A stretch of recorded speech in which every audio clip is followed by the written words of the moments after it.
Jake Collins had spent his entire 23 years moving through life like a ghost.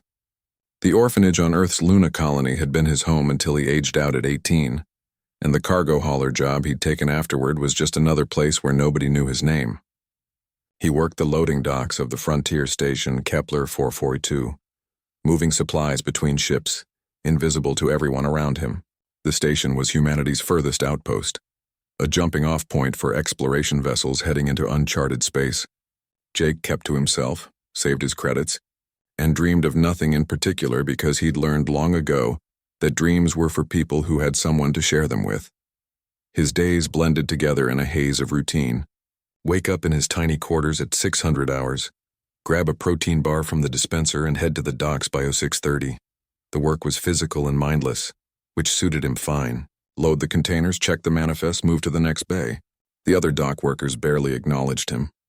He was just another pair of hands, another nameless employee in the vast machinery of human expansion into the stars. During breaks, while others gathered to talk and laugh, Jake sat alone with his data pad, reading old books about places he would never see, and people who had families waiting for them at home. The Luna orphanage had been cold and institutional, a place where children were fed and educated but rarely loved. Jake had no memories of parents, no photographs or mementos to connect him to anyone. The administrators told him he'd been left at the facility as an infant, and that was all they knew. Growing up, he'd watched other kids get adopted, their faces lighting up as new parents came to take them to real homes. Jake never got chosen. He was too quiet, too withdrawn, the kind of kid that people overlooked. By the time he turned 10, he'd stopped hoping. At 18, the orphanage released him with a small stipend and a list of job opportunities. Most of the other kids who aged out ended up in dead-end positions on Earth or the orbital stations, working until they were too old or too broken to continue. Jake chose Kepler 442 because it was as far from Earth as he could get. If he was going to be alone, he figured he might as well be alone somewhere that felt like it matched his interior landscape. The frontier station was rough and impersonal, filled with people passing through on their way to somewhere else. It was perfect. The station itself was a massive ring structure spinning to generate artificial gravity. Sections branched off like spokes, each dedicated to different functions. The docks where Jake worked occupied the outermost ring, where ships could easily connect and disconnect. The inner sections housed residential quarters, commercial areas, and the administrative offices. Jake rarely ventured beyond the docks and his quarters. There was no reason to. He had no friends to visit, no entertainment budget for the recreation areas, no interest in the bars where off-duty crew members gathered to blow off steam. One evening, while running a late shipment to Bay 17, Jake noticed a commotion near the medical wing. He was pushing a cargo loader stacked with supply crates, his mind wandering as it usually did during the monotonous work. The sound of raised voices pulled him back to the present. A group of aliens stood near the medical entrance, their tall forms creating a striking silhouette against the bright corridor lights. Jake had seen plenty of alien species during his time on the station, but these were different. They were easily 7 feet tall, with bronze skin that seemed to shimmer in the artificial light. Intricate markings covered their visible skin, patterns that looked like a combination of tattoos and natural pigmentation. Their clothing was a mix of advanced materials and traditional designs, form-fitting suits overlaid with what appeared to be ceremonial armor pieces. The aliens were arguing with station security, their voices rising in pitch and intensity. Their language was musical, filled with flowing syllables that rose and fell in a rhythm that was almost hypnotic. Jake couldn't understand the words, but the emotion behind them was universal. They were desperate. Station security, 2 human officers in standard-issue uniforms, were holding them back with raised hands and stern expressions. One of the officers was speaking into his comm unit, probably calling for backup. The translator devices that the aliens wore on their collars were spitting out fragments of English.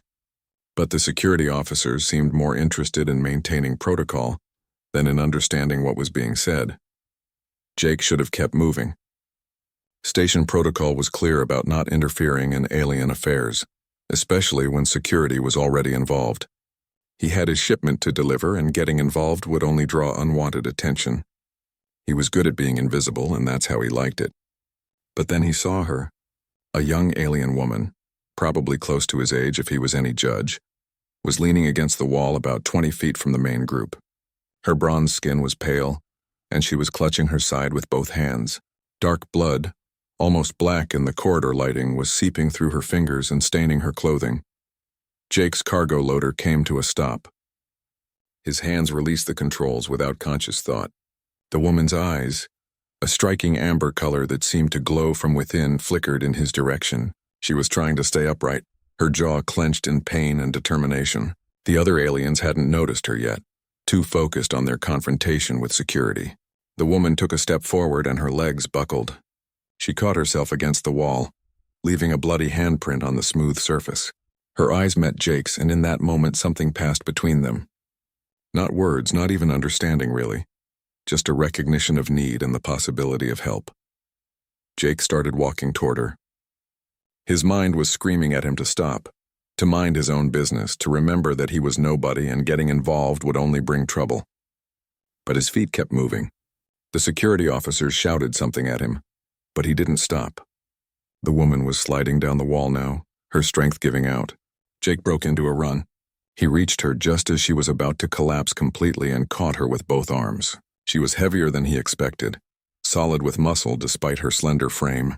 Up close, he could see that the wound in her side was deep and still bleeding freely. Without medical attention, she would die soon. Jake pulled off his jacket and pressed it against the wound, applying pressure the way he'd learned in the basic emergency training that all station workers were required to take. The woman gasped, her eyes flying open to stare at him. Her people were shouting now, their voices rising in what sounded like both alarm and something else, something that might have been hope. The security officers were running toward him, their hands moving to the stun batons at their belts. Jake ignored them. He kept pressure on the wound, feeling the warm blood soaking through his jacket. The woman's lips were moving, forming words in her language that he couldn't understand. Her hand came up to grip his arm, surprisingly strong despite her obvious weakness. Security reached him and grabbed his shoulders, trying to pull him away. Jake resisted, keeping his hands pressed against the wound. More officers were arriving now, and finally, blessedly, he saw the station medic pushing through the crowd with a medical kit. The medic took one look at the situation and started barking orders. The security officers released Jake, and professional hands replaced his on the wound. The medic was working quickly, pulling out equipment that Jake recognized from training vids. Coagulant spray, a diagnostic scanner, emergency bandages. The young woman was loaded onto a gurney that seemed to appear from nowhere, and the medical team was rushing her toward the treatment rooms. Jake was pulled to his feet by security and escorted away from the scene. His hands were covered in blood and his jacket was ruined. The other aliens were being allowed to follow the medical team now, and as Jake was led back toward the docks, he glanced over his shoulder. The tallest of the aliens, an older male with markings that seemed more elaborate than the others, was watching him. Their eyes met across the distance of the corridor, and Jake saw something in that gaze that he couldn't quite identify. Recognition maybe, or assessment, or perhaps gratitude. Then the alien turned and followed his people toward the medical wing, and Jake was alone again. The security officers took his statement, a brief recounting of what he'd seen and done. They seemed annoyed more than anything else, irritated that he'd violated protocol even if his actions had probably saved a life. They let him go with a warning to mind his own business in the future. Jake returned to his quarters, cleaned the blood from his hands, and tried to process what had just happened. It felt strange to have broken his pattern of invisibility, to have acted instead of simply observing. The woman's amber eyes haunted him as he lay in his bunk that night, staring at the ceiling. He wondered if she would survive, and then he wondered why he cared. She was a stranger, an alien, someone he would never see again.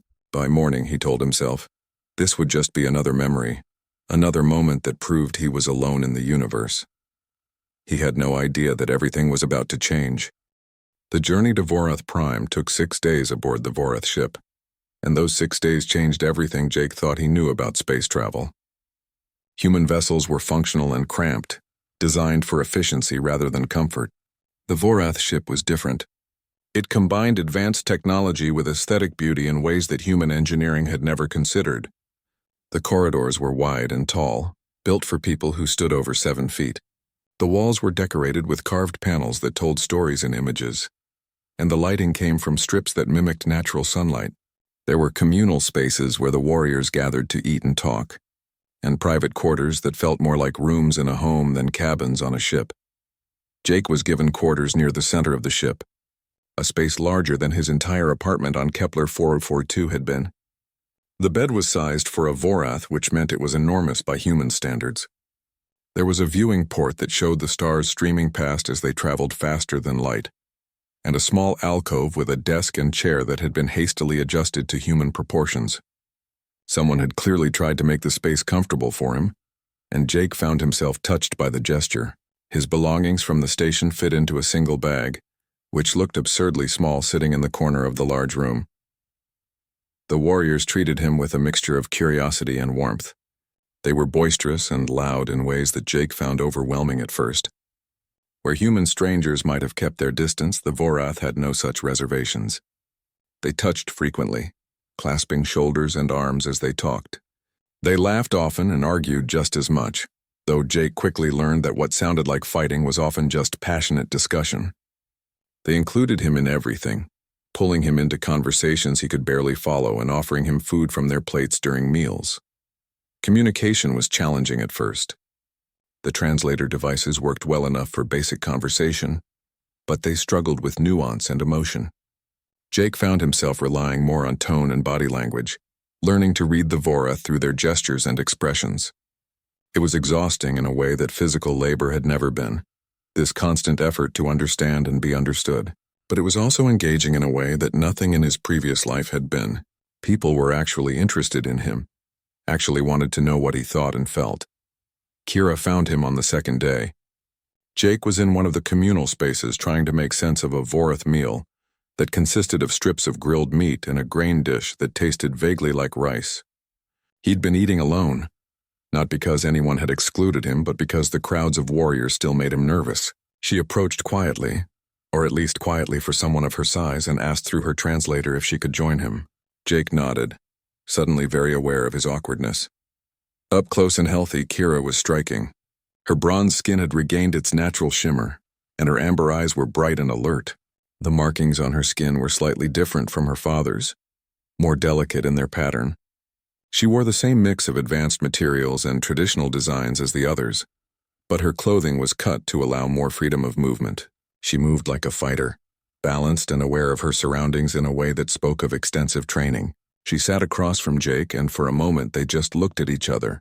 She thanked him for saving her life, her words coming through the translator with formal precision. Jake mumbled something about it being nothing, about anyone would have done the same. Kira's expression suggested she disagreed, but she didn't argue. Instead, she started asking him questions. Where had he learned to give medical aid? What was Earth like? Had he always lived on stations? Jake answered as best he could, and gradually the conversation became easier. Kira had a quick wit and a directness that Jake found refreshing. She didn't dance around topics or worry about saying the wrong thing. She simply spoke her mind. She told him about Vorath Prime, painting pictures with her words of the crimson forests and golden plains, the cliff cities and vast canyons. She described the way the sun set over the northern mountains, turning the sky shades of purple and orange that Jake could barely imagine. She talked about her people's history, about the warrior traditions that stretched back thousands of years, and about how the Vorath had reached for the stars while never forgetting their roots. Her pride in her world was evident, and Jake found himself eager to see it with his own eyes. Kira also appointed herself his guide to Vorath culture. Over the following days, she taught him the basics of their language, drilling him on pronunciation until his human tongue could approximate the flowing syllables. She explained the complex web of relationships and honor that governed Vorath society. Family came first always, but family was defined more by choice and loyalty than by blood alone. The 100 warriors who had vouched for Jake were now his family in every meaningful sense. They would fight for him, die for him, and expect the same loyalty in return. It was a responsibility that Jake found both terrifying and comforting. She taught him about the markings that covered Vorath's skin. Each pattern told a story, representing achievements, allegiances, and life experiences. The markings weren't tattoos, but a natural part of Vorath biology, appearing and evolving throughout their lives in response to significant events. When Jake asked if he would receive markings, Kira smiled and said that humans couldn't develop them naturally. But some humans who became part of Vorath families chose to get permanent tattoos that honored the tradition. It was another choice he would eventually need to make. On the fourth day, a grizzled warrior named Torin approached Jake during weapons practice. The Varath trained constantly, even aboard ship, keeping their skills sharp through daily drills and sparring matches. Jake had been watching from the sidelines, fascinated by the fluid grace with which they moved despite their size. Torin was older than most of the other warriors, with scars crossing his bronze skin and markings so elaborate they covered almost every visible inch of him. He handed Jake a training blade, a curved weapon that the Vorath favored, and gestured toward the practice area. Jake tried to protest. He'd never trained with weapons, had no idea how to use the blade. Torin's response, translated by the device on his collar, was simple. Then it was time to learn. The other warriors stopped their own practice to watch, and Jake felt dozens of eyes on him as he stepped into the practice area. The blade was heavier than he'd expected, designed for someone with longer arms and greater strength. Torin demonstrated a basic stance, and Jake tried to copy it, feeling immediately awkward. The first session was humiliating. Jake couldn't match Torin's reach or strength, and his attempts to parry the training strikes resulted in the blade being knocked from his hands repeatedly. The other warriors watched in silence, and Jake couldn't tell if they were judging him or simply observing. After 20 minutes, Jake was sweating and frustrated, his hands aching from the unfamiliar grip. Torin called a halt and approached him. The older warrior studied Jake for a long moment, then spoke. The translator rendered Torin's words carefully. Jake was trying to fight like a poor copy of a Vorath warrior, and that would never work. He was human, smaller, and built differently. His advantages were different. He needed to fight like a human, to use his lower center of gravity and quicker movements. Trying to overpower a Vorath opponent would always fail. But humans were adaptable, creative, and unpredictable. Those were the strengths Jake needed to develop. Torin promised to teach him, but warned that it would be difficult and often painful. Jake agreed without hesitation. He had nothing to prove to these people, but he wanted to prove something to himself. The training became part of Jake's daily routine. Every morning he met Torin in the practice area for 2 hours of drilling. The older warrior was a demanding teacher, accepting nothing less than Jake's full effort. But he was also patient in his own way, taking the time to explain why something mattered and how to adapt Vorath techniques to Jake's human frame. Jake learned to use his smaller size to get inside an opponent's reach, to move in ways that Vorath warriors wouldn't expect, to turn his physical disadvantages into tactical advantages. The other warriors began to offer advice and encouragement.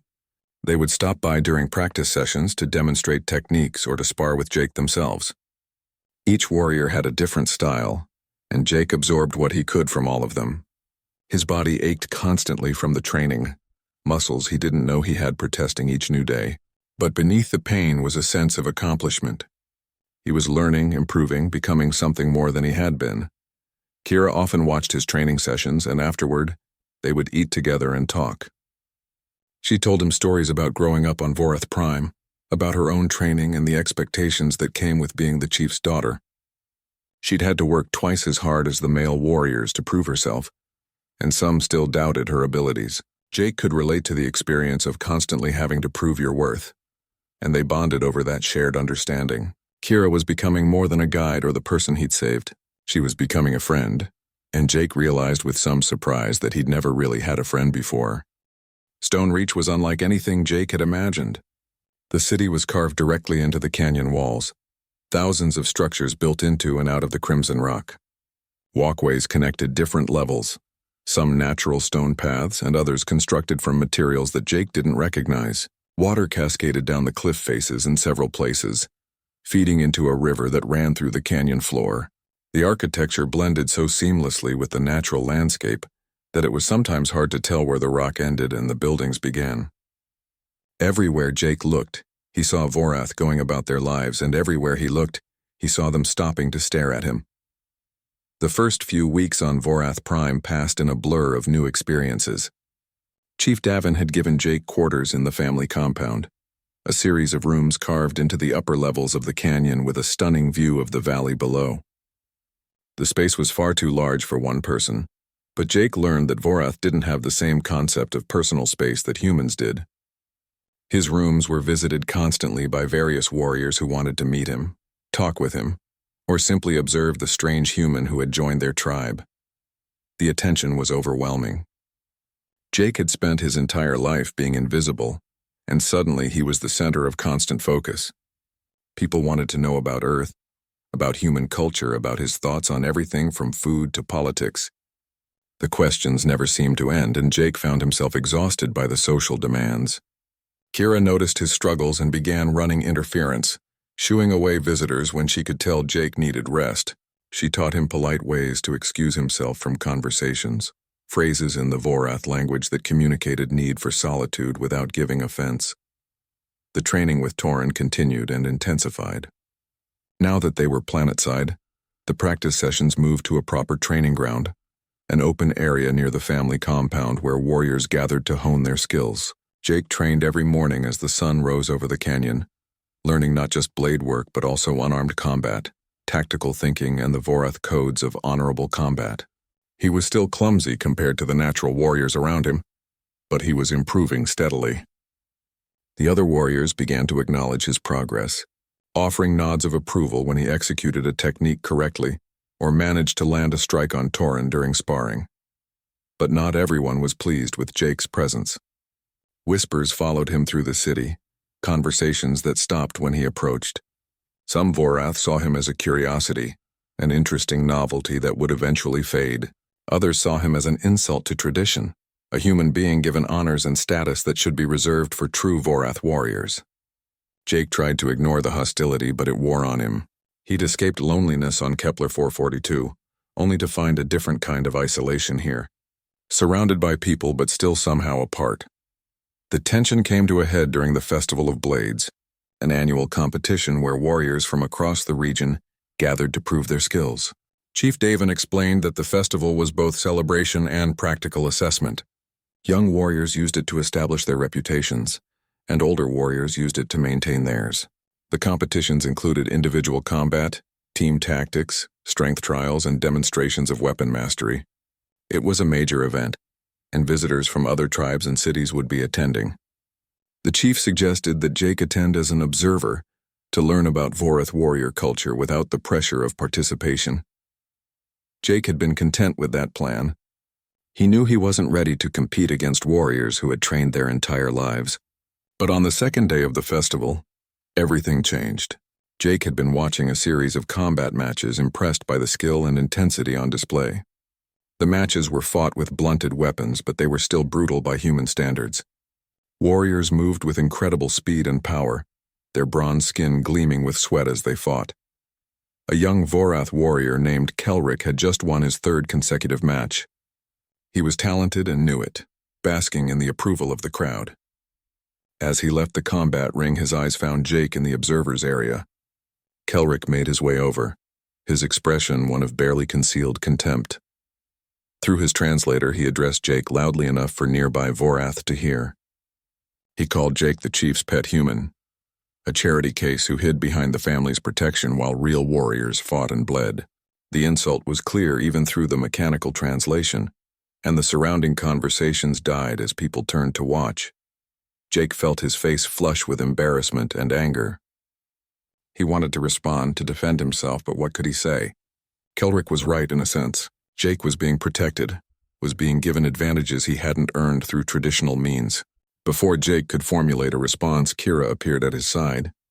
Her amber eyes were blazing with fury, and when she spoke to Kelric, her voice carried across the gathering. The translator rendered her words as a challenge.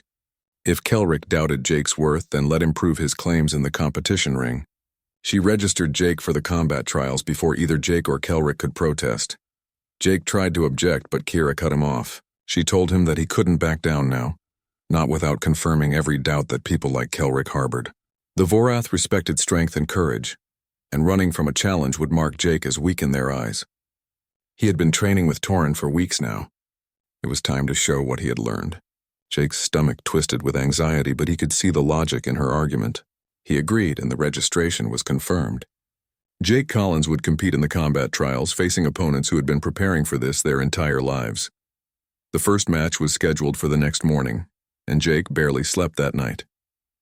His mind raced through everything Torin had taught him, every technique and tactic.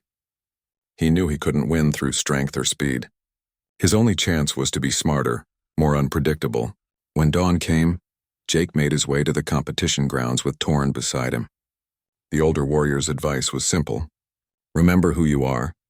Remember what makes you different. Don't try to be Vorath. Be human. Jake's first opponent was a warrior named Vex, slightly smaller than average for a Vorath but still a head taller than Jake.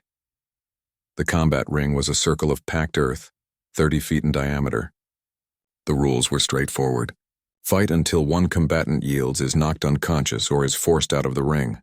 Blunted weapons only, but strikes to any part of the body were allowed. Jake took his position, curved blade in hand, and tried to control his breathing. The signal to begin sounded, and Vex came at him immediately. Jake lost the first match within 90 seconds. Vex's reach advantage was too much, and Jake made the mistake of trying to match him strength for strength.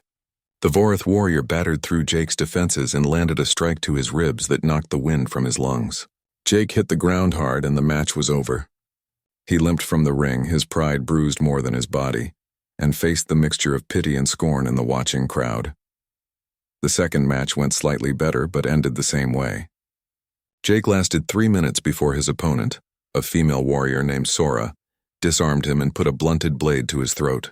The third match was against an older warrior who seemed to take pity on Jake, offering advice even as he systematically dismantled Jake's defense.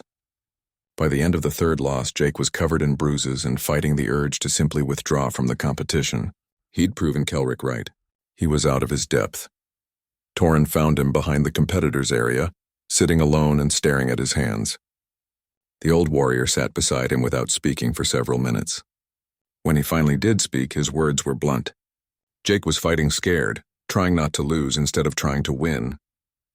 He was so worried about being embarrassed that he'd forgotten everything he'd learned. Torrin reminded Jake that he'd saved Kira's life by acting without hesitation, without worrying about consequences. That same courage needed to be present in the ring. More importantly, Jake needed to stop trying to be a Vorath warrior and start being a human warrior. The advice crystallized something in Jake's mind. He'd been so focused on mimicking Vorath techniques that he'd forgotten his own strengths. Humans were ambush predators, pack hunters who used tools and tactics to bring down prey larger than themselves. Jake knew how to think, how to adapt, how to turn disadvantages into opportunities. That was what Torrin had been trying to teach him all along. For the first time since the competition began, Jake felt something other than dread. He felt determined. The fourth match was against a warrior named Bronn, a solid fighter who'd won his previous matches through straightforward aggression. When the signal sounded, Jake didn't wait for Bronn to attack. He moved first, but not in a direct charge. He circled, forcing Bronn to turn and adjust. Jake used footwork, keeping his distance and making small feinting attacks that didn't commit him. Bronn grew frustrated and charged, and Jake sidestepped at the last moment, using Bronn's momentum against him. The Vorath warrior stumbled, and Jake struck quickly at his exposed back. It wasn't a winning blow, but it was a point, and it changed the dynamic of the fight. Jake won that match by exhaustion. He kept moving, kept forcing Bronn to chase him, kept landing small strikes that accumulated damage. The celebration after the Festival of Blades lasted 3 days, and Jake found himself at the center of more attention than ever before. Warriors who had previously ignored him now sought him out, wanting to hear about his fighting techniques and the strategies that had led to his victories. Some were genuinely curious about human combat methods, while others simply wanted to assess whether his success had been skill or luck. Jake tried to be gracious, answering questions and accepting congratulations, but the constant social demands were exhausting. He'd proven himself in the ring, but now he had to prove he could navigate the social complexities that came with being accepted into Vorath culture. Kelrick surprised everyone by becoming something close to an ally. The young warrior who had insulted Jake so publicly now defended him in conversations, pointing out that anyone who doubted Jake's skill needed only to step into the ring with him. It wasn't friendship exactly, more a warrior's respect for another warrior's abilities, but it was more than Jake had expected. Kelrick even joined some of the training sessions, working with Jake to develop techniques that combined Vorath and human approaches. The partnership benefited both of them, and watching them spar became a popular entertainment for other warriors. Jake's life settled into a new rhythm. Mornings were for training with Torrin and whoever else showed up to practice. Afternoons were often spent with Kira, who continued to teach him about Vorath culture and language.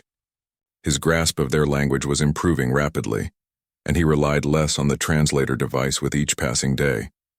Evenings were communal, shared meals with the family and whatever guests happened to be visiting. Jake was learning to navigate the complex social dynamics, understanding when to speak and when to listen, when to assert himself and when to defer to those with more experience. The piece lasted exactly 47 days.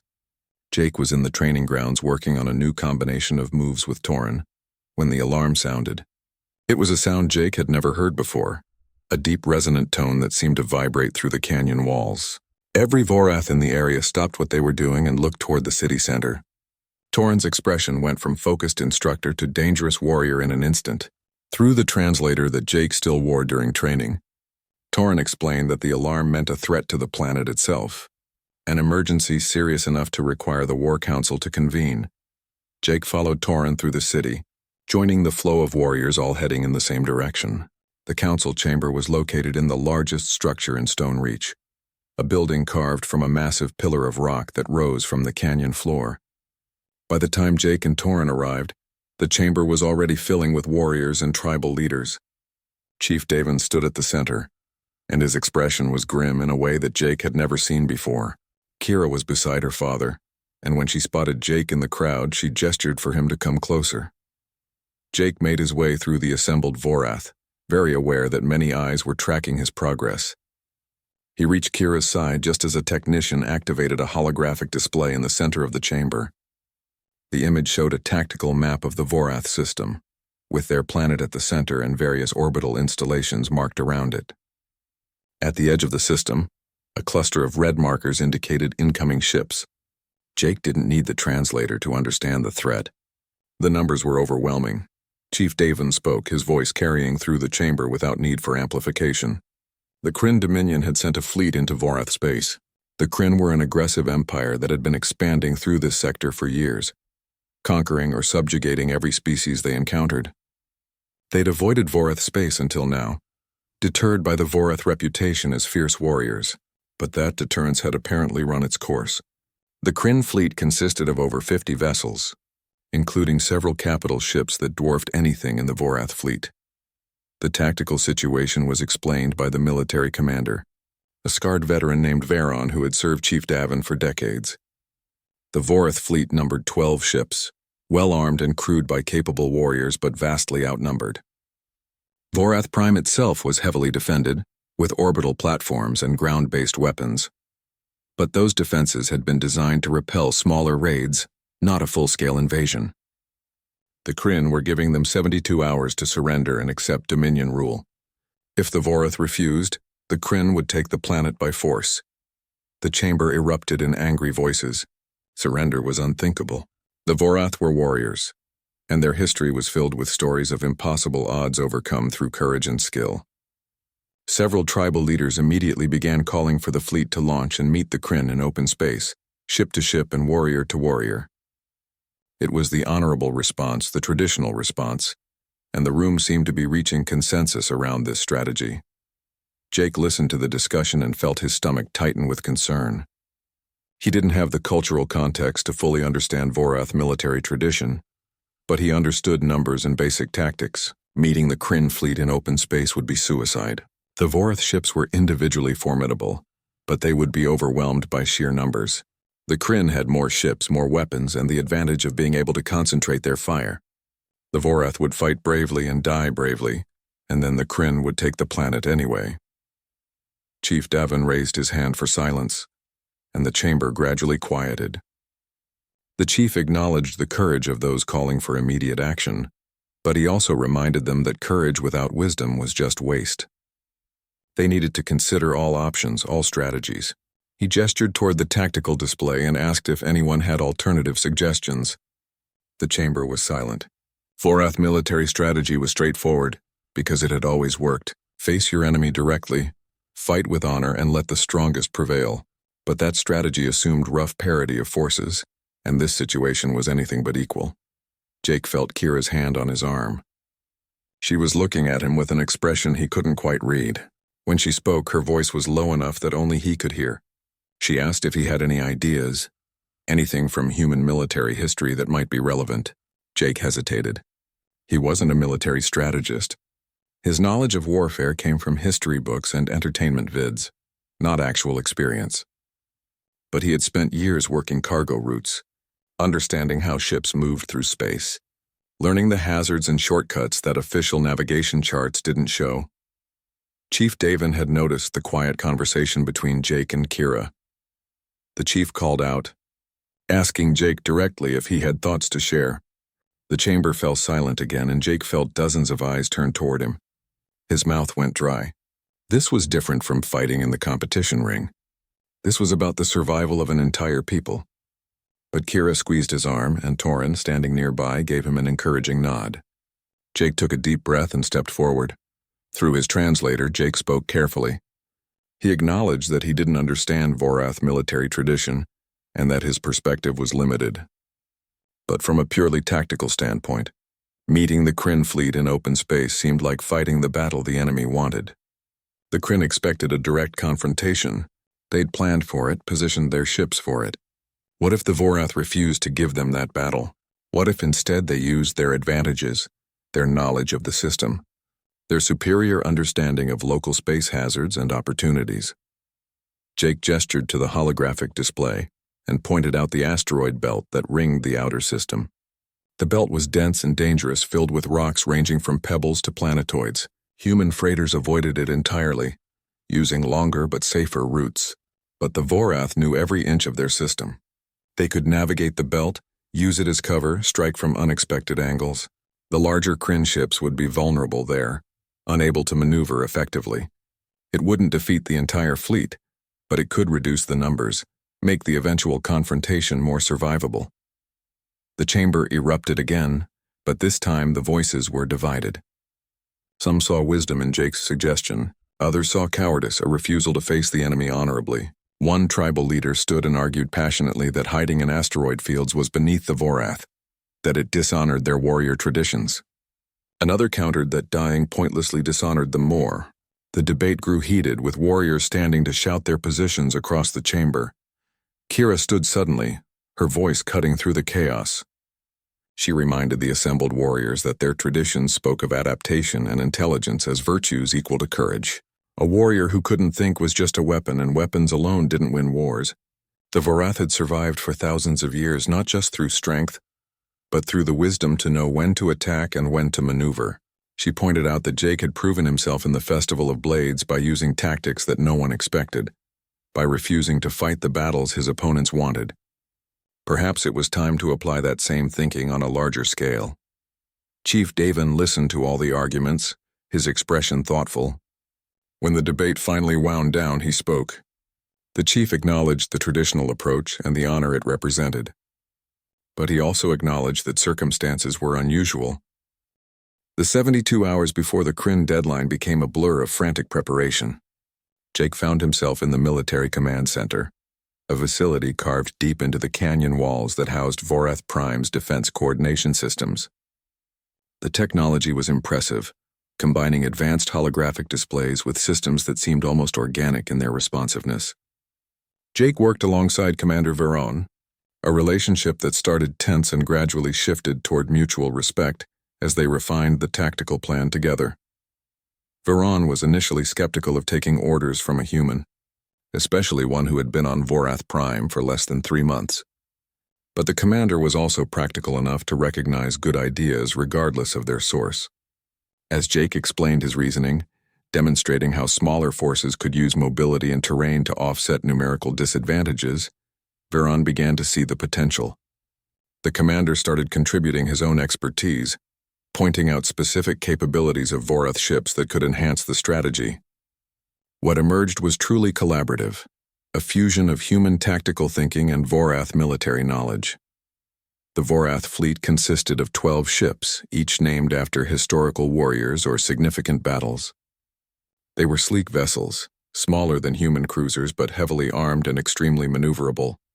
The flagship was called Crimson Dawn, and it would serve as Jake's command vessel during the battle. The ship's captain was a grizzled warrior named Hela, who had served in the fleet for 30 years. She listened to Jake's plans with arms crossed and expression skeptical, asking pointed questions about timing, positioning, and contingencies. Jake answered as best he could, admitting when he didn't know something rather than pretending to knowledge he didn't have. Hala seemed to appreciate the honesty. The 50 warriors assigned to work under Jake's command reported to the Crimson Dawn for briefings. These were the same warriors who had originally vouched for him, who had traveled to Kepler 442 to bring him to Vorath Prime. They knew him better than most, had watched him train and grow over the past months. Torrin served as his second, translating Jake's instructions when the technical military language exceeded his Vorath vocabulary, and providing context when cultural misunderstandings arose. The warriors listened to the battle plans with serious attention, asking questions and offering suggestions. Jake was struck by how different this was from what he'd expected. There was no automatic deference to rank or position. The Vorath expected leaders to earn respect through competence, and they would question anything that didn't make sense. The asteroid belt became the focus of intense study. Survey data was pulled from archives, analyzed, and converted into tactical maps. The belt was vast, stretching millions of kilometers and containing countless rocks ranging in size from gravel to small moons. There were areas where the density was so high that even careful navigation was dangerous. There were also corridors, spaces where the distribution of asteroids created natural channels. Jake and Veron identified 12 potential ambush points, locations where Vorath ships could hide and strike at passing Kryn vessels. Each ambush point was assigned to one of the fleet's ships, with specific instructions on timing and coordination. The plan required precision timing and constant communication. The Vorath ships would enter the belt from different angles, positioning themselves at the ambush points. When the Kryn fleet approached, the Vorath would let the larger force enter the belt, then strike from multiple directions simultaneously.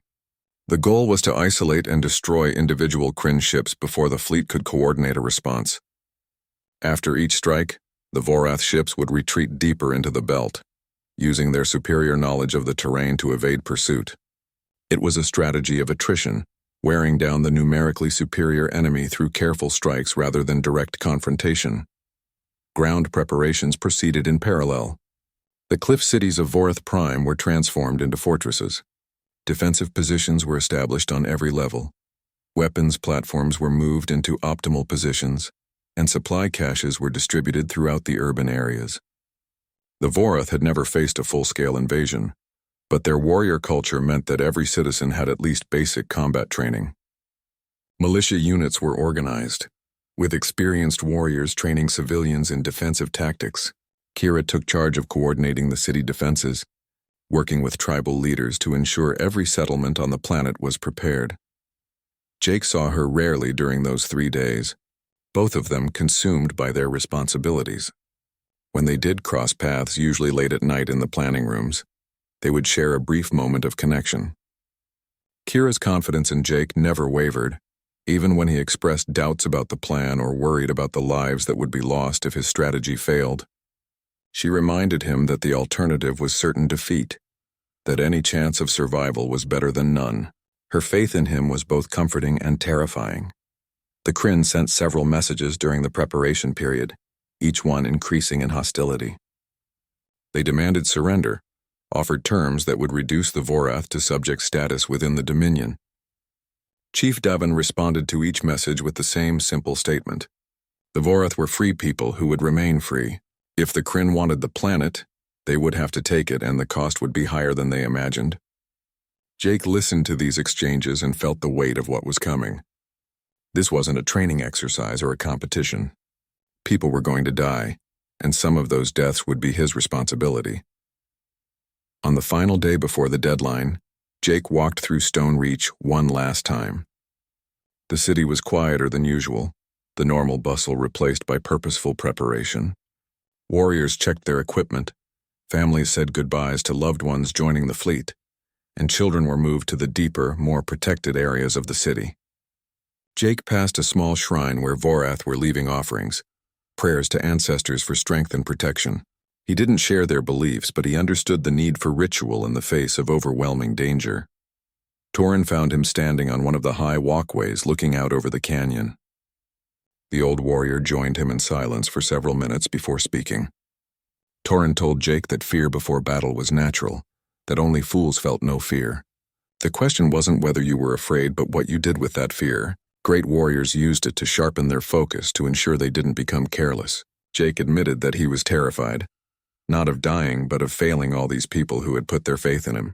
Torrin's response was characteristically blunt. Then don't fail. The fleet departed Vorath Prime 18 hours before the Kryn deadline. Jake stood on the bridge of the Crimson Dawn, watching through the viewports as the planet fell away beneath them. The 11 other ships of the Vorath fleet were visible as they broke orbit, forming a loose convoy that would disperse once they reached the outer system. Captain Hella ran through final systems checks, her crew moving with practiced efficiency. These were warriors who had served together for years, who knew their ship and each other's capabilities intimately. Jake felt like an outsider despite his nominal authority. But Hela seemed content to let him focus on strategy, while she handled the actual operation of the vessel. The journey to the asteroid belt took 8 hours at full thrust. Jake spent that time reviewing the tactical plans one more time, running through scenarios and contingencies. Torrin sat beside him, occasionally offering observations or questions that forced Jake to think through aspects he'd overlooked. The 50 warriors assigned to Jake's command were scattered throughout the ship, some in weapon stations, others in damage control positions, all of them ready for what was coming. They showed no fear, or if they felt it, they hid it well. Jake envied their certainty. As they approached the belt, the fleet split up according to plan. Each ship headed for its assigned ambush point, disappearing among the asteroids. The Crimson Dawn's position was near the center of the belt, at a location where 3 major corridors intersected. It was a natural choke point, a place where Kryn ships would likely pass as they tried to navigate toward the inner system. Hela maneuvered the ship into position behind a planetoid-sized asteroid, using its bulk to shield them from sensors. Then they waited. The Kryn fleet arrived exactly on schedule, their ships dropping out of faster-than-light travel at the edge of the system. Jake watched on the tactical display as the red markers appeared, so many of them that they seemed to blur together. 53 ships according to the sensors, including 5 massive capital ships that dwarfed anything in the Vorath fleet. The Kryn maintained formation as they began their approach toward Vorath Prime, confident in their overwhelming superiority. They didn't expect resistance, didn't anticipate anything beyond perhaps a token defense by a hopelessly outmatched force. Commander Veron's voice came through the communication system, coordinating all 12 Vorath ships from his command post on the planet. He reminded everyone of the plan, emphasized the importance of timing and discipline. They would get one good chance at this initial ambush. After that, the Kryn would be alert, and subsequent strikes would be much more difficult.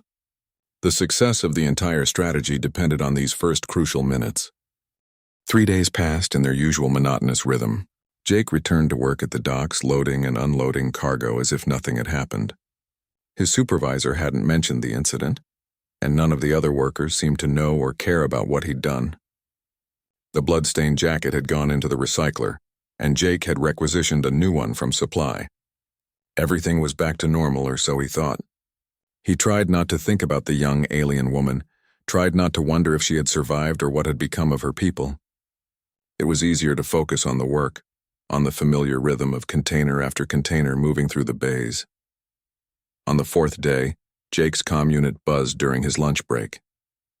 The display showed a priority message from the station administrator's office. Jake stared at it for a moment, confused.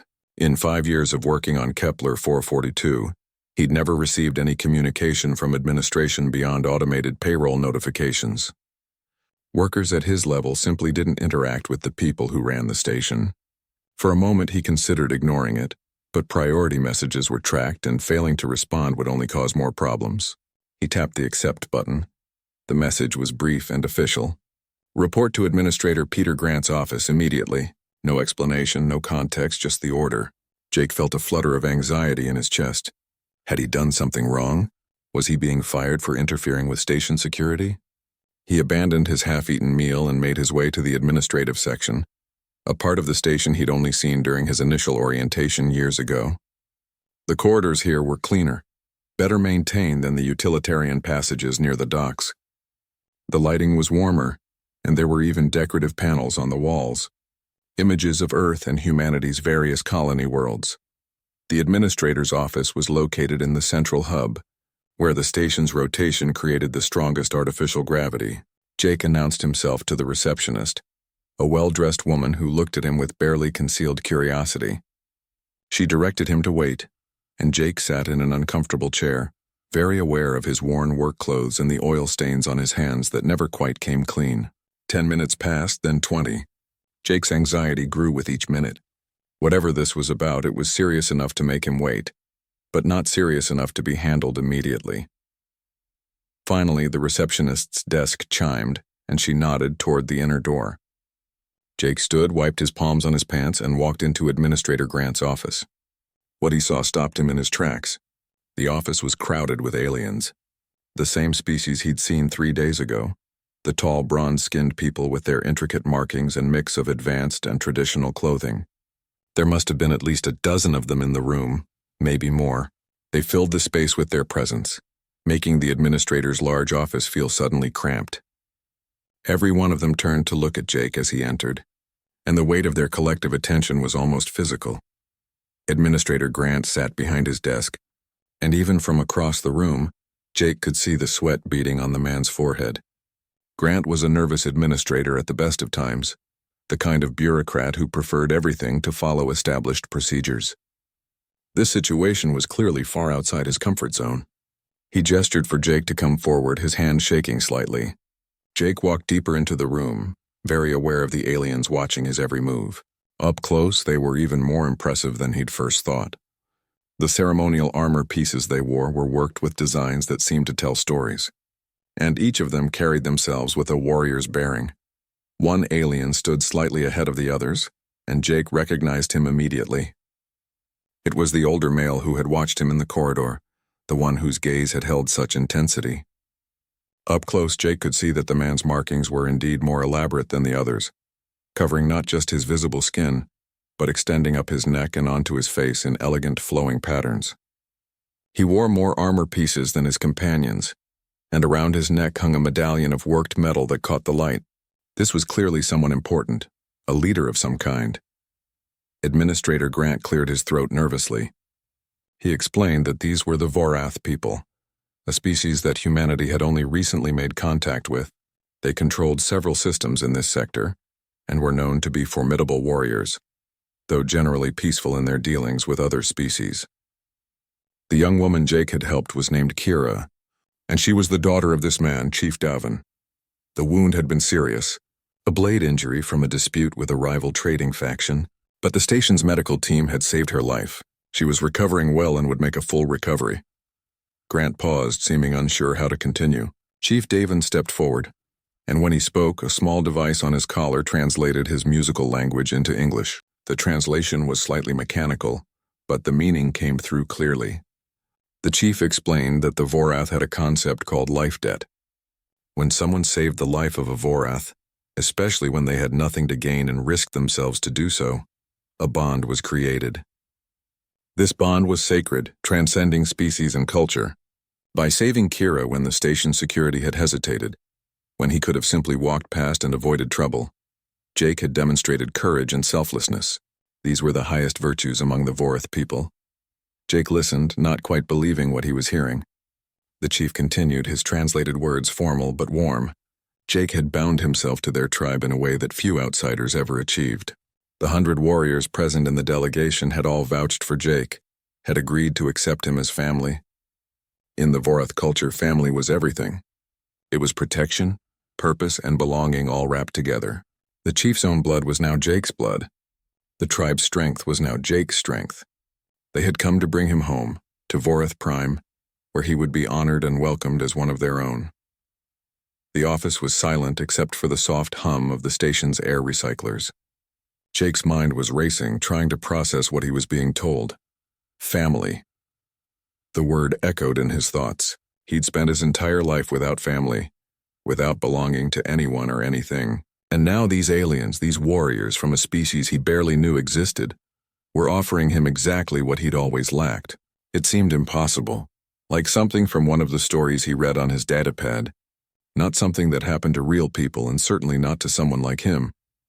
Administrator Grant was watching him with an expression that was part relief and part anxiety. The station administrator clearly wanted to avoid any kind of interstellar incident, and Jake could read between the lines. Grant wanted him to accept this offer, to make the Vorath happy and keep everything running smoothly. But there was something else in the chief's eyes when Jake looked at him. It wasn't obligation or formality. It was genuine warmth, the kind of expression a father might give a son. This wasn't about politics or diplomacy. This was personal.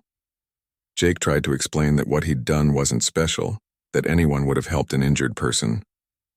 The translator device rendered his words into the Vorath language, and several of the warriors made sounds that the device interpreted as disagreement. One of them spoke, a slightly younger male with a scar across his bronze cheek. The warrior pointed out that the station security hadn't helped, that they had been more concerned with protocol than with a life. Many humans had walked past before Jake arrived. He alone had acted. That made all the difference. Chief Davin spoke again, and his words carried a weight that Jake could feel even through the mechanical translation. The chief said that he understood this was overwhelming, that Jake had no context for what was being offered. But the Vorath did not make such offers lightly. They had observed Jake over the past 3 days, learning what they could about him.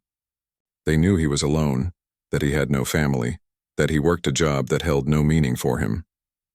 They were offering him something more, something better. A place to belong, a purpose, and people who would stand beside him no matter what came. The chief stepped closer, until he was standing directly in front of Jake. Up close, Jake could see the fine details of the markings on the chief's face, could see the wisdom and experience in those alien eyes. The chief placed a large hand on Jake's shoulder, a gesture that somehow transcended species. He told Jake that he was not obligated to accept. The life debt was real and the offer was genuine, but Jake's choice had to be his own. However, the chief hoped that Jake would see this for what it was, an opportunity to find what he'd been missing his entire life. Jake looked around the room at the assembled warriors. Each one was watching him with an intensity that spoke of genuine interest. These were people who had traveled across space to find him, to offer him a place in their world. He thought about his life on the station, the endless routine, the loneliness that had become so familiar he barely noticed it anymore. He thought about the orphanage, about all those years of being overlooked and forgotten, and he thought about that moment in the corridor, when he'd seen Kira bleeding and dying and something inside him had refused to just walk away. Maybe that moment had been the first real choice he'd ever made. Everything else in his life had just happened to him. The assault craft descended through Vorath Prime's atmosphere like meteors, burning trails across the purple-orange sky. Jake watched from the Crimson Dawn's bridge as hundreds of them reached the surface, disgorging Kryn troops who immediately engaged the Vorath defenders. The tactical display showed combat erupting across the planet, concentrated most heavily around Stone Reach and the other major population centers. Reports flooded in from ground commanders, updates on enemy positions and defensive status. The Kryn were landing in force, but they were meeting resistance fiercer than anything they'd anticipated. The space battle continued with brutal intensity. The 8 remaining Vorath ships fought alongside the orbital platforms, trying to prevent more Kryn vessels from achieving bombardment positions over the cities. The Crimson Dawn had lost half its weapon systems and the shields were fluctuating dangerously, but Captain Hella kept the ship in the fight through sheer skill and determination. Jake coordinated with the other ships, trying to maximize their effectiveness despite their battered condition. They were buying time for the ground forces, making the Kryn pay for every meter of space they claimed. Kryn capital ship broke through the defensive perimeter and moved into position over Stone Reach. Jake's heart stopped as he saw it on the display. If that ship opened fire on the city with its main weapons, the casualties would be catastrophic. He opened communications with Commander Veron and asked for options. Veron's response was immediate and grim. The orbital platform nearest to Stone Reach was already damaged and couldn't generate enough firepower to threaten the capital ship. The only way to stop it was for one of the fleet ships to engage it directly at close range, targeting its weapon systems before it could fire. It was a suicide mission. Getting that close to a capital ship meant exposing themselves to every weapon the massive vessel carried.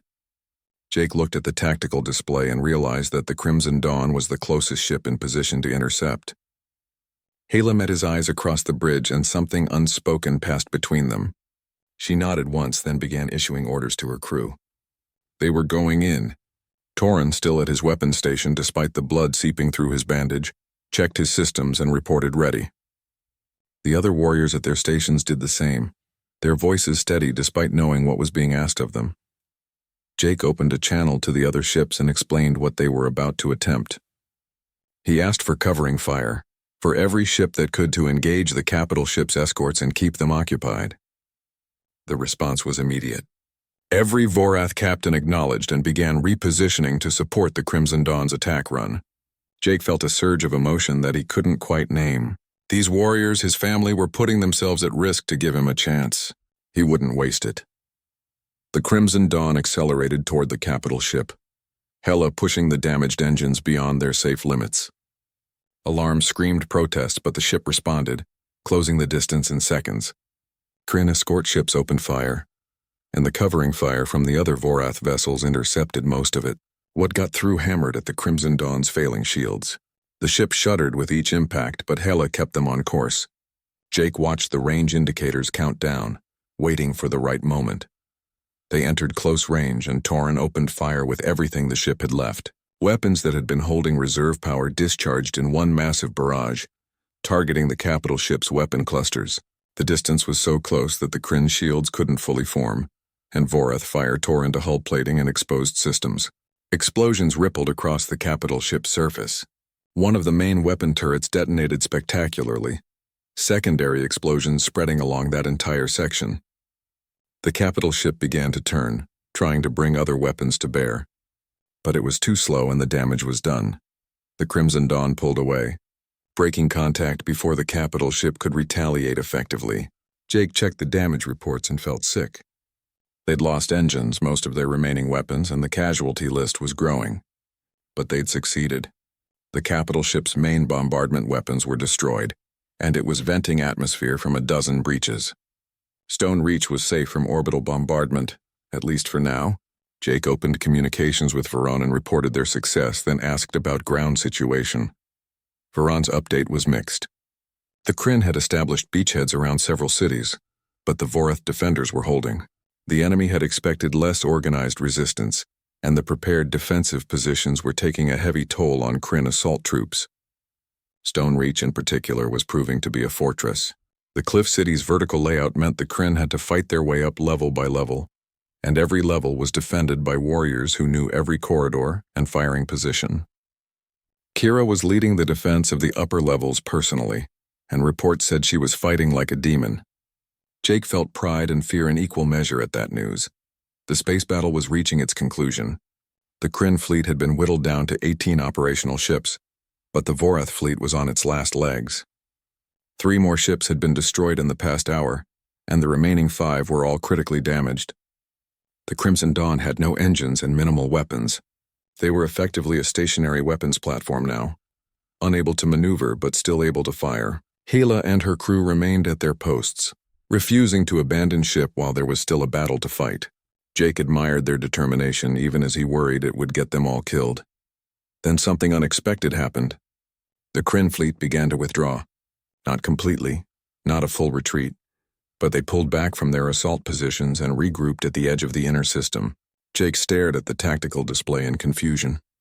Why would they withdraw now when they had numerical superiority? Commander Veron's voice provided the answer. Kryn casualties on the ground were extremely high, much higher than they'd projected. The orbital bombardment capability they'd counted on was gone, destroyed by the Crimson Dawn's desperate attack. And the space battle had cost them 35 ships, losses that would be difficult to explain to their high command. The Kryn were reassessing whether Vorath Prime was worth the cost. The withdrawal gave both sides time to regroup. The ground fighting continued, but at reduced intensity, as Kryn troops consolidated their beachheads rather than pushing for more territory. In space, the battered Vorath ships and platforms held their positions, watching the Kryn fleet warily. Emergency repair crews worked frantically on all vessels, trying to restore basic functionality. On the Crimson Dawn, engineers managed to get partial engine power back, enough for basic maneuvering but nothing like their previous capability. Jake left the bridge for the first time in nearly 72 hours, stumbling with exhaustion. Torrin found him in a corridor, leaning against the wall and trying to stay upright. The old warrior, looking just as exhausted and battered, guided Jake to the mess hall and forced him to eat something. The food tasted like ashes, but Jake's body needed the fuel. Around them, other crew members were doing the same, warriors grabbing quick meals and moments of rest before returning to their stations. The mood was subdued but not defeated. They'd hurt the enemy badly, proved that Vorath Prime couldn't be taken easily. That counted for something. Kira's face appeared on a communication screen in the mess hall, part of a general update being broadcast to all defense forces. She looked tired and there was blood on her armor, but her amber eyes were fierce. She reported that Stone Reach had held against 3 major assault waves. The Kryn had taken the lower levels but were stalled at the mid-city defensive line. Casualties were heavy on both sides, but the defenders were holding. Other cities reported similar situations. The Vorath were bleeding, but they weren't breaking. Jake felt something ease in his chest, seeing her alive and still fighting. The standoff lasted 18 hours. During that time, the Kryn command apparently contacted their high command for instructions. The Vorath used the time to reinforce their defenses and redistribute forces to where they were needed most. Jake coordinated with Veron on plans for renewed space combat, working out tactics that might work with their severely reduced fleet. But both of them knew that if the Kryn decided to press the attack with everything they had left, the outcome was inevitable. The Vorath had fought brilliantly, but they were simply outnumbered and outgunned. Then the message came. The Kryn fleet was hailing Chief Davin, requesting to negotiate. Jake was summoned to the command center to participate in the discussion. He arrived to find Davin, Veron, and several tribal leaders gathered around a holographic communication system. The Kryn commander appeared as a projection, a large reptilian being with scales that shifted colors as it spoke. Through the translation system, the Kryn offered terms. They would withdraw completely from Vorath space if the Vorath agreed to a non-aggression pact and trade agreements that favored the Dominion. It wasn't surrender on either side, but it was an acknowledgement that conquering Vorath Prime would cost more than it was worth. Chief Davin listened to the terms, then consulted with his advisors. The debate was brief. The Vorath could continue fighting, but the cost would be enormous and the outcome uncertain. The first day of battle was a savage dance of strike and retreat. The Vorath ships moved through the asteroid belt like hunters, appearing from behind rocks to fire on isolated Kryn vessels before vanishing again into the maze of stone. Jake coordinated from the Crimson Dawn's bridge, tracking the positions of all 12 Vorath ships on the tactical display, while watching the movements of the Kryn fleet. It was like playing a deadly game where every decision could mean the difference between survival and annihilation. His earlier years working cargo logistics, tracking dozens of ships through complex space lanes, suddenly proved invaluable. He could see patterns in the chaos, could anticipate where the Kryn would move and position his forces accordingly. The Kryn commanders were learning quickly. After losing 6 ships in the initial ambush, they adapted their tactics. They tightened their formation, moved more cautiously, and sent scout ships ahead to probe for threats. But the asteroid belt was vast, and the Vorath knowledge of its corridors and hiding spots gave them an edge that numbers couldn't overcome. Every time the Kryn tried to push through a particular route, they found Vorath ships waiting. Every time they divided their forces to search multiple paths, the Vorath concentrated on the weakest group and tore it apart. Communication with the other Vorath ships was constant. Ship captains reported their positions, called out targets, requested support when they encountered stronger opposition. Jake listened to everything, making decisions faster than he'd thought himself capable of. Send 3 ships to support the vessel under heavy fire. Pull back 2 ships that were getting too aggressive. Redirect another ship to intercept a Kryn patrol that was getting too close to discovering one of their main ambush points. Commander Veron's voice was a steady presence throughout, offering advice and confirmation from his command post on the planet. The Crimson Dawn had its own close calls. Twice they were caught by Kryn patrols and had to fight their way clear. Hela's expert piloting threading them through asteroid fields that should have been impassable at combat speeds. The ship's weapons blazed and return fire from Kryn vessels struck their shields and hull. Jake felt every impact vibrate through the deck, heard the damage reports from crew stations. They were taking hits but staying functional, and that was all that mattered. Torrin fought at a weapons station, his scarred hands moving with practiced ease over the controls. The old warrior seemed completely at home in combat, his earlier patience as an instructor replaced by the fierce efficiency of an experienced soldier. By the end of the first day, the Kryn had lost 15 ships destroyed or 2 damaged to continue fighting. The Vorath fleet had taken damage as well. One ship, the Stonefang, was severely damaged and had to withdraw from active combat.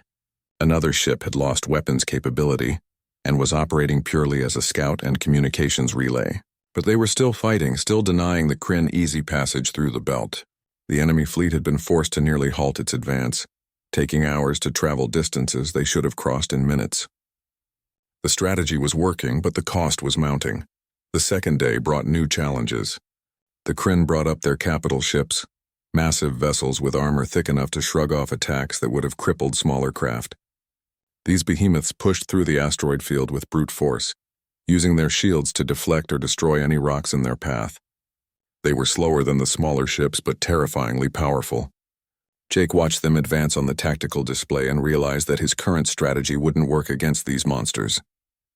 The Vorath ship simply didn't have enough firepower to significantly damage capital ships in hit-and-run attacks. Jake called a brief conference with his ship captains, the holographic communication system showing 11 faces in floating windows around the Crimson Dawn's bridge. He explained the problem and asked for suggestions. Captain Hella proposed concentrating all remaining ships on one capital ship at a time, overwhelming its defenses through coordinated fire. It was risky, because it meant gathering the fleet in one place, making them vulnerable to counterattack. But it might be the only way to deal with the massive vessels. The other captains debated briefly, then agreed. They would try it. The target was the capital ship designated as Kryn Command 3, one of the middle vessels in their formation. The Vorath ships moved into position over the course of 2 hours, carefully approaching from different angles while staying hidden. Jake's heart was pounding as he watched the pieces fall into place. This was the most dangerous thing they'd attempted, bringing all their ships together for one massive strike. If it failed, if the Kryn detected them too early, or if their combined firepower wasn't enough, they could lose the entire fleet in minutes. The signal came from Veron. All ships opened fire simultaneously. The asteroid field lit up with weapons fire, beams and projectiles converging on the capital ship from every direction. The Kryn Command 3's shields flared brilliantly, absorbing incredible amounts of energy. But 11 ships firing in concert was more than the shields were designed to handle. The shields collapsed and Vorath weapons tore into the hull beneath.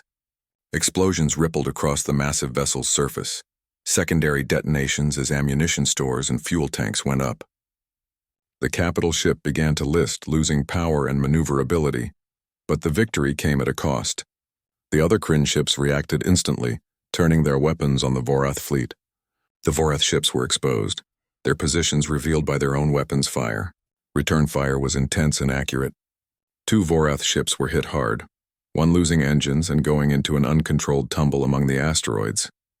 Jake shouted orders for all ships to scatter, to break contact and retreat to predetermined fallback positions.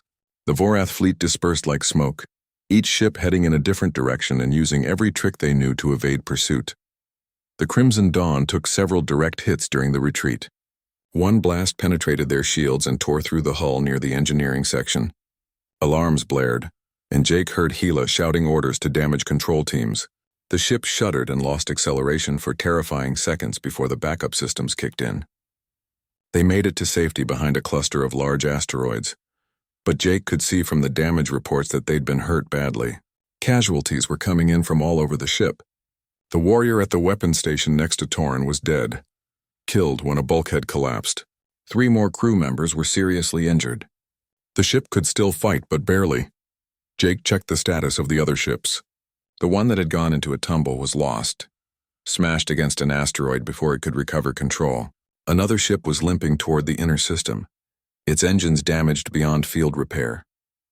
They'd destroyed one capital ship and damaged several smaller vessels, but they'd paid dearly for it. The Vorath fleet was down to 9 operational ships, and most of those were showing yellow or red indicators on the damage displays. They couldn't sustain another engagement like that. The second night was spent in desperate repair work. Every ship in the fleet was conducting emergency repairs. crews working around the clock to restore damaged systems. The Crimson Dawn's engineering teams performed miracles, getting essential systems back online through a combination of skill and sheer determination.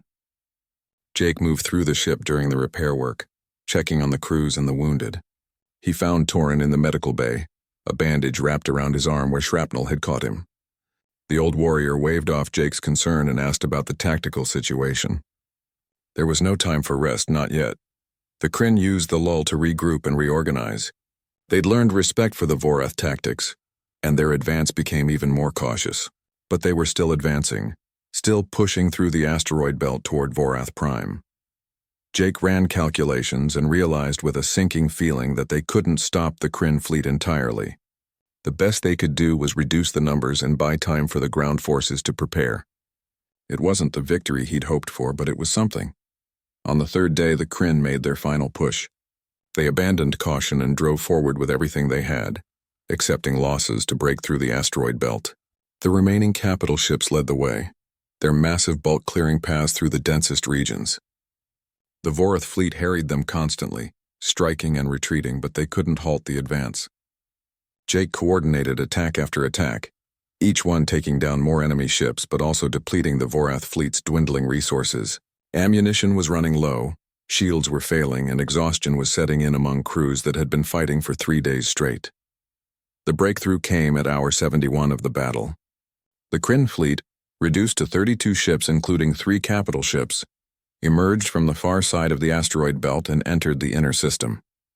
Vorath Prime lay ahead of them, and nothing stood between the planet and invasion except the orbital defenses and the 8 remaining Vorath ships. Jake felt a moment of despair as he watched the tactical display. They'd hurt the Kryn, but it hadn't been enough. The enemy still had overwhelming force, and now they were in position to assault the planet itself.